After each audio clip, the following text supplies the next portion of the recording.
नमस्कार, आप देख रहे हैं टैक्स गुरु। मैं हूं प्रियंका संभव। डीमोनेटाइजेशन का फॉलो अप एक्शन शुरू हो गया है। सरकार ने काले धन पर कार्रवाई तेज करने के लिए इनकम टैक्स कानून में अहम बदलाव किया है। पुराने नोट पर नया टैक्स लगाने की सरकार ने तैयारी पूरी कर ली है।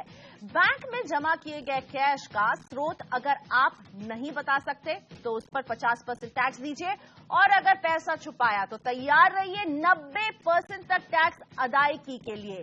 सरकार के बदले टैक्स नियम पर आज हम फोकस करते हैं अपने टैक्स एक्सपर्ट शरद कोहली के साथ। और शरद उन तमाम सवालों का भी जवाब देने वाले हैं जो लगातार आप हमारे पास भेज रहे हैं और पूछ रहे हैं कि आपके पास मौजूद कैश का क्या करें। तो आज के शो में सबसे पहले बात, अनअकाउंटेड रकम अगर बैंक खाते में आप डालते हैं तो टैक्स और पेनल्टी के क्या है नियम। गृहिणियों की चिंता हम कम करने वाले हैं। हम बताने वाले हैं कि अगर गृहिणी अपने बैंक खाते में अपनी जमा पूंजी डालती है तो कैसे दे टैक्स विभाग को इसका हिसाब। और एनआरआई को बदलवाने हो पुराने नोट तो क्या है उनके सामने रास्ते। लेकिन सबसे पहले बात नए नियम की। शरद, सरकार ने इनकम टैक्स संशोधन बिल लेकर के आई सरकार और नया नियम अब आ गया। इसके बारे में हमें समझाइए और किन बातों का इसमें ख्याल रखना है। देखिए, जो संशोधन बिल आया प्रियंका, उसका नाम है टैक्स संशोधन बिल 2016, सेकेंड अमेंडमेंट बिल 2016। बल्कि खैर नाम से इतना फर्क नहीं पड़ता, वो जो काम कर रहा है वो ज्यादा जरूरी है। तो 50% टैक्स जो है इस पे लगाया गया है। उन लोगों पे लगाया गया है जो लोग अपनी मर्जी से 30 दिसंबर तक पैसे जमा कर देते हैं बैंक में, परंतु ये नहीं बता पाते कि ये पैसा उनके पास कहां से आया, पर अपनी मर्जी से ईमानदारी से पैसा जमा कर देते हैं। उनके ऊपर 50% टैक्स लगाया जाएगा। इस 50% की प्रियंका जल्दी से ब्रेकअप देख लेते हैं। 50% कैसे निकाला गया। 30% तो इस पे टैक्स है, 33% इस पे प्रधानमंत्री गरीब कल्याण योजना के अंतर्गत सरचार्ज लगाया गया है। मतलब ये 33%, जिसको कि 10% ले, क्योंकि 30% का 33% होगा, तो वो 10% उस खाते में जाएगा। 10% इस पे पेनल्टी लगाई गई है। तो 30, 10, 10, 50 बन गया। 50% आप जमा करके, तो बाकी का प्रियंका जो 50% है ना, वो सारा का सारा अभी आप इस्तेमाल नहीं कर सकते। 25% उसमें से आपको एक इंस्ट्रूमेंट में डालना पड़ेगा जो कि प्रधानमंत्री गरीब कल्याण योजना के अंतर्गत निकाला जाएगा।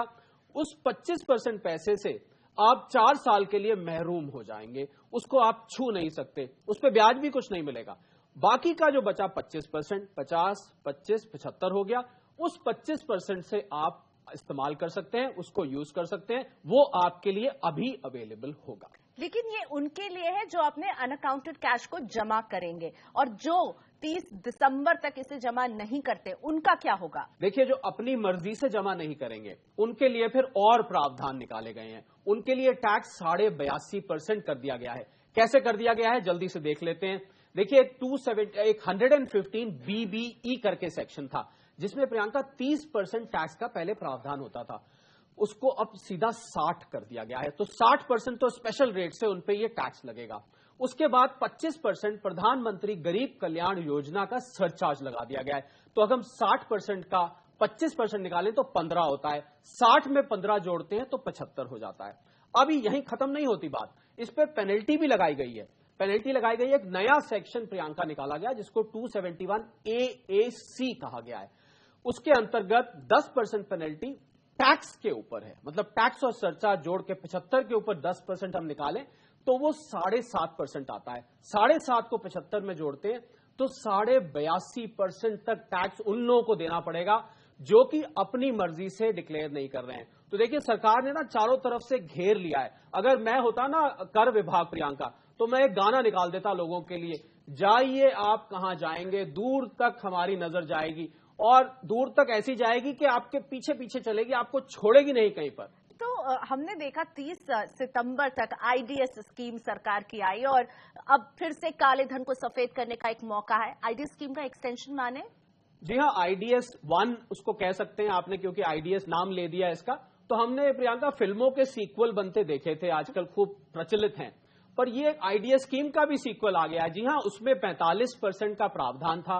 30 सितंबर को वो खत्म हुई थी। तो प्रियंका, सरकार को ये लगा होगा कि ये 45% पे हमने 30 सितंबर निकाली है तो थोड़ी उससे महंगी होनी चाहिए, उन लोगों को ये ना लगे कि हमने शायद गलती करी उसमें करके, तो इन लोगों को थोड़ा सा और ज्यादा नुकसान पहुंचाने के लिए 45 से बजा के, आपने देखा होगा थोड़ा ही फर्क है 45 और 50 में, तो उसको मार्जिनली बढ़ाकर 50 कर दिया गया है। और ये किस तरह से लागू किया जाएगा? अभी टैक्स की अदायगी करनी होगी, जो भी 50% के हिसाब से आपको टैक्स देना है, 25% आपका प्रधानमंत्री गरीब कल्याण योजना में की तरफ डाइवर्ट किया जाएगा, फिर आप रिटर्न भरेंगे। इसको किस तरह से लागू किया जाएगा? देखिए प्रियंका, अभी क्योंकि अभी ये लोकसभा में आया है बिल, तो इसलिए जो है प्रोसीजर पूरी तरह से तो लिस्ट नहीं हुआ है, परंतु ये बात पक्का है कि आपको 31 मार्च से पहले पहले जो भी टैक्स बनता है वो आपको जमा कराना पड़ेगा, और जमा करा के आपको जो 25% का इंस्ट्रूमेंट सरकार एक निकालेगी, प्रधानमंत्री गरीब कल्याण योजना है, हो सकता है इंस्ट्रूमेंट का नाम थोड़ा बहुत फर्क हो, उसके अंदर 25% आपको जमा कराना पड़ेगा। और प्रियंका, जब आप रिटर्न फाइल करेंगे ना, उस समय आपको ये सारा ब्यौरा देना पड़ेगा कि मैंने इतना इसमें जमा करा दिया, मैंने ये टैक्स दे दिया और ये मेरी इनकम बनती थी। और शरद, ये जो नए नियम है ये बस सिर्फ 30 दिसंबर तक ही रहेंगे ना? इनकी वैधता तभी तक रहेगी?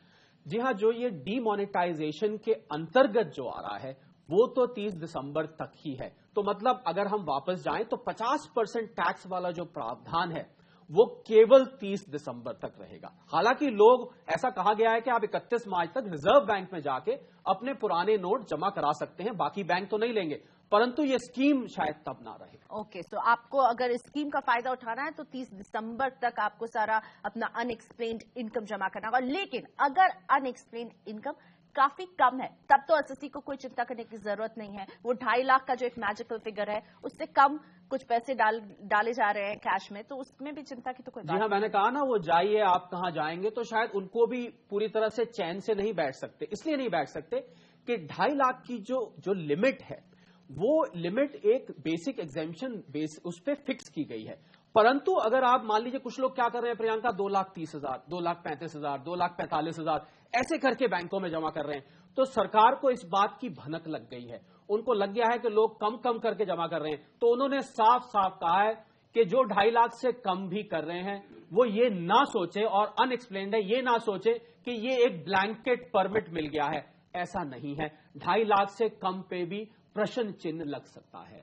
और एक चिंता जो बराबर सता रही है वो है गृहिणियों की। हमारे पास भी इससे जुड़े मेल्स पहुंच रहे हैं कि उन्होंने पैसे जमा कर रखे थे बुरे दिन के लिए, अब इस जमा पूंजी को उन्हें डिक्लेयर करना है, बैंक में डिपॉजिट करेंगी और इनकम टैक्स उनसे पूछेगा कि ये पैसा कहां से आया। शरद, क्या हिसाब दें वो? बिल्कुल, बहुत आपने अच्छी बात पूछी, क्योंकि सभी गृहिणियों के मन में, देखिए गृहिणियों के ना अलमारी में से प्रियंका पैसे निकल निकल के आ रहे हैं जो पतियों से भी छुपाए हुए थे। सबको हैरानी हो रही है घर में, अरे आपके पास इतना पैसा था। तो वो जो पैसा, मान लीजिए किसी गृहिणी के पास 5 लाख रुपए जोड़ा हुआ था, उनकी शादी को मान लीजिए 15 साल हो गए हैं और 5 लाख वो जोड़े बैठी थी, अब वो जाके बैंक में जमा करा देती है। तो इसमें देखने वाली बात क्या है प्रियंका, कि हालांकि वो 2.5 लाख से ऊपर है, परंतु वो उनकी कभी उन्होंने रिटर्न नहीं फाइल करी, तो उनके पास पैन नंबर भी नहीं है, वो कमाती नहीं है। ये पैसा वो है जो पति उनको घर खर्च के लिए देते थे और उस पैसे में से वो थोड़ा थोड़ा बचा के रखती थी, वो इकट्ठा करते करते आज इतना हो गया, उसको जमा करा दिया। उस पैसे पे प्रियंका टैक्स ऑलरेडी उनके पति के हाथ में लग चुका है, तो क्योंकि वो लग चुका है तो दोबारा उस पे टैक्स नहीं लगेगा। उनको सिर्फ इतना करना है, जब वो जमा कराएं तो जाके कल को उनको नोटिस आएगा। मैं ये नहीं कहता कि नोटिस नहीं आएगा, तो गृहिणी ऐसे डरे नहीं, क्योंकि वो 2.5 लाख से ऊपर है तो नोटिस आने के पूरे चांस है। तो जब नोटिस आए तो वो एक ब्यौरा तैयार कर लें कि ये मुझे हर महीने मिलता था, इतना मैं बचाती थी, इतना मुझे बच जाता था, वो मुझे, अब वो देखिए ये बात भी पूछी जा सकती है कि आप इतना कैश क्यों रखती थी।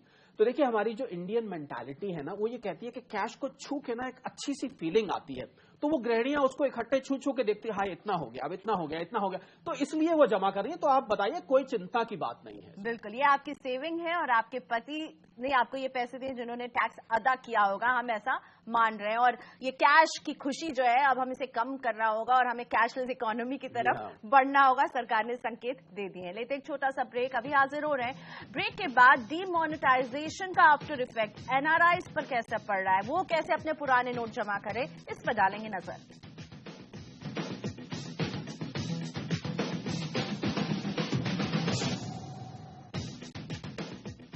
वेलकम बैक, आप देख रहे हैं टैक्स गुरु।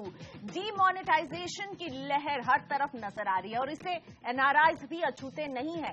हमारे पास लगातार एनआरआई के मेल्स आ रहे हैं कि उन्हें क्या करना होगा। मेरे साथ टैक्स एक्सपर्ट शरद कोहली बने हुए हैं। शरद, एनआरआई को आप क्या संदेश देना चाहते हैं? उन्हें कितनी चिंता होनी चाहिए और उनकी चिंता को आप कैसे कम करेंगे? देखिए, एनआरआईज को कोई ऐसे खास चिंता की बात नहीं है। सिर्फ यह है कि जो कैश प्रियंका उनके पास रखा हुआ है, क्योंकि वो बाहर रहते हैं, यहां से कभी ना कभी इंडियन करेंसी लेके गए होंगे, तो उस कैश की उनको ज्यादा चिंता हो रही है कि अब इसका क्या किया जाएगा।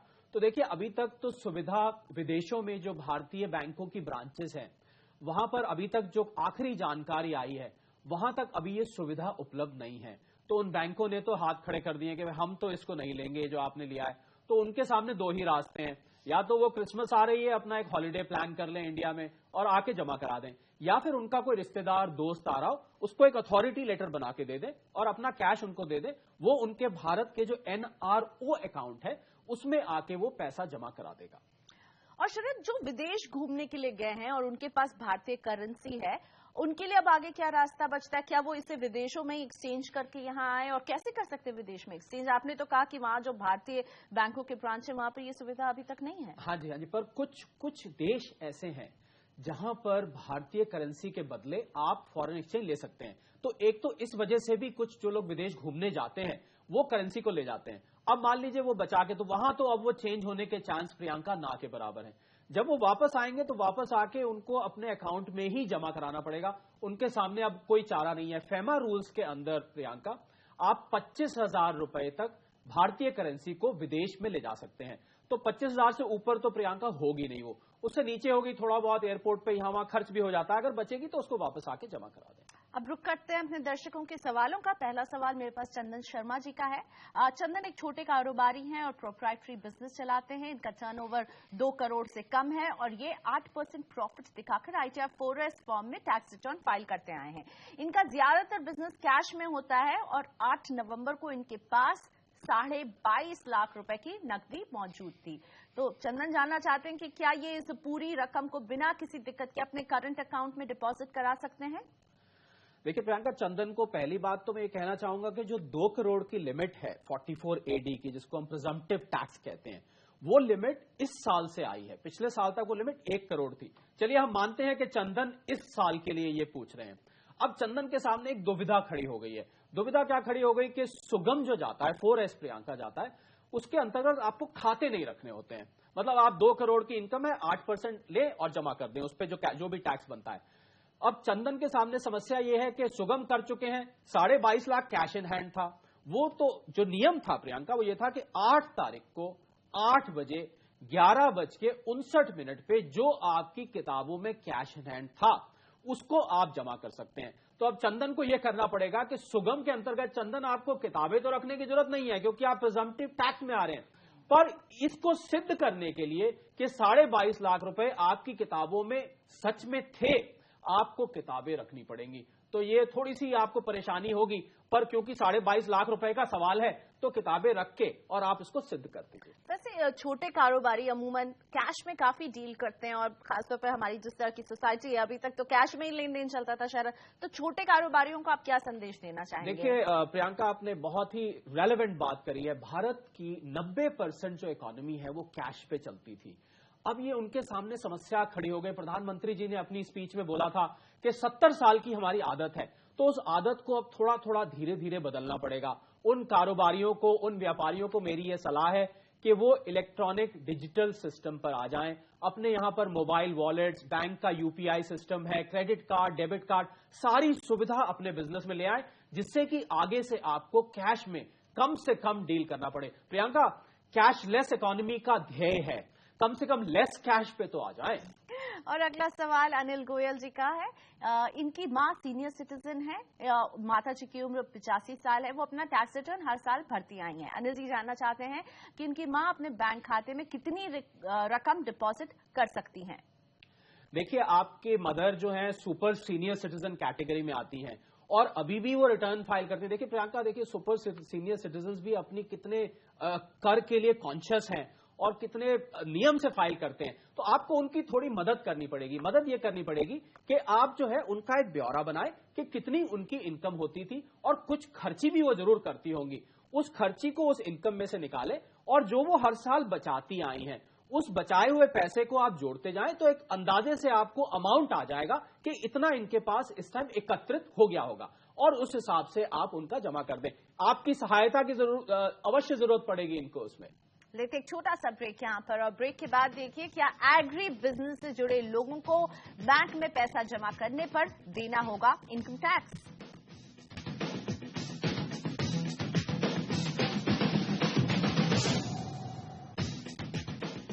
Welcome back. आप देख रहे हैं टैक्स गुरु। डीमोनेटाइजेशन और इस डीमोनेटाइजेशन का आपकी टैक्स लायबिलिटी पर असर, इससे जुड़े सवाल लगातार हमारे पास पहुंच रहे हैं। मेघा अग्रवाल जी के ईमेल को शामिल करते हैं। ये पशुओं का व्यापार करती हैं और पूरा कारोबार कैश में होता है। इन्होंने कभी भी इनकम टैक्स रिटर्न फाइल नहीं किया है, हालांकि इनकी आय करीब 2 करोड़ रुपए है। अब तक मेघा इस आय को खेती की आय मानकर कोई टैक्स नहीं देती आई हैं। अब जानना चाहती हैं कि नए हालातों में इनके लिए अब बात कैसे बदलेगी, क्या करें, पैसे जमा करें, टैक्स अदा करें। शरद, आपकी सहायता। मेघा, पहले तो मेघा की एक फंडामेंटल थोड़ी सी गलती हो रही है। देखिए प्रियंका, सेक्शन 21A जो एग्रीकल्चर इनकम बताता है उसमें ये जो मवेशियों का खरीद बेच है ना, ये उसमें कवर नहीं होता। पहले तो मेघा आप ठीक कर लें अपने आप को कि ये आपकी एग्जेम्प्ट इनकम नहीं है। अब देखिए जो हो गया सो हो गया। मैं तो कहता हूं प्रियंका, जब जागे तब सवेरा। जितने साल गलती होते आई इस साल से आप इसको पूरे अपने खाते भी रखिए, या आप 44AD में प्रिजम्पटिव टैक्स में 2 करोड़ से नीचे हैं तो 8% टैक्स देके फाइल कर सकते हैं। तो इसलिए जो है टैक्सेबल है मेघा, इस बात का ध्यान रखिएगा। ये थोड़ी गलती हो रही थी, एग्जेम्प्ट नहीं है ये। मुंबई से प्रवीण सेठ बहुत ही इंटरेस्टिंग सवाल पूछ रहे हैं। जानना चाहते हैं कि क्या ये पुराने नोटों से एडवांस टैक्स चुका सकते हैं, और अगर हाँ तो क्या किसी भी बैंक में टैक्स दिया जा सकता है।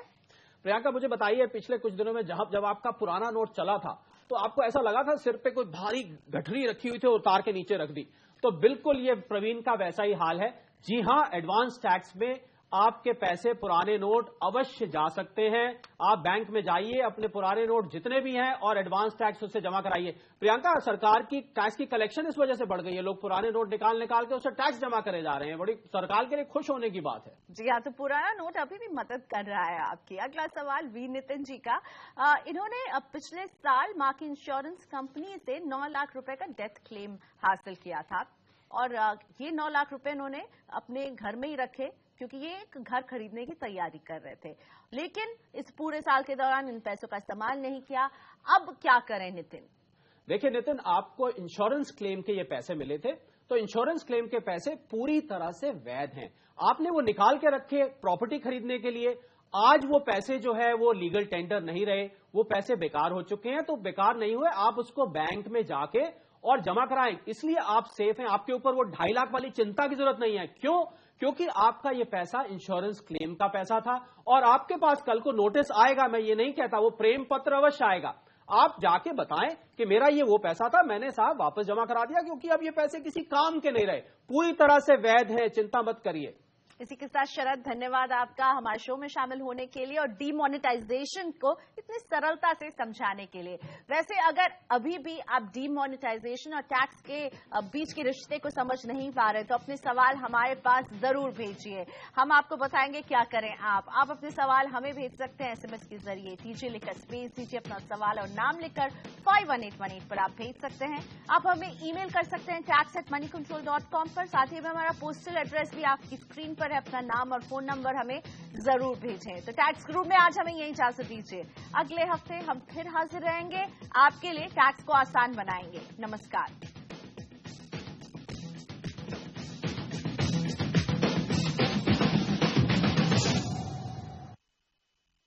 स्टॉक मार्केट में कैसे करें निवेश, इन बातों का रखें ख्याल। इन्वेस्टमेंट से जुड़े हर पहलू को समझिए।